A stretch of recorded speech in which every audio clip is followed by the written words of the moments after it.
fa fotodrafitrasa mitondra herinaratra hatrany amin'ny 4.9 megawatt no ajora ao amin'ny tanànan'ny Sava tombony lehibe ho an'ny mponina ny toerana ny fisin'ity fiaraha-miasa eo amin'ny gouvernementa allemand sy ny banky ho an'ny fampandrosoana KfW satria dia azo tombony ao anatin'ity herinaratra ity avokoa ireo vahoaka maro dia maro ao amin'ny faritra Sava.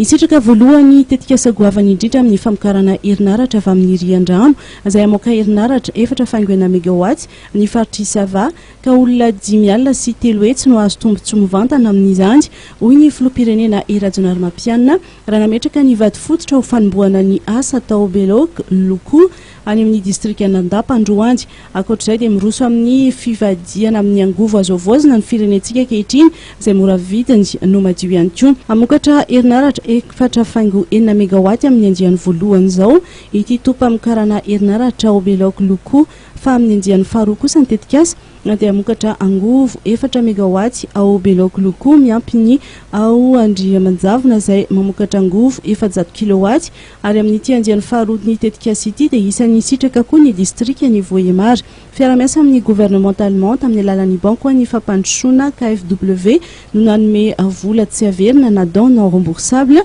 mitetina 400 tapitrisa euro sy ny mpiara-miombonantoka avy amin'ny GIZ sy ny ONUD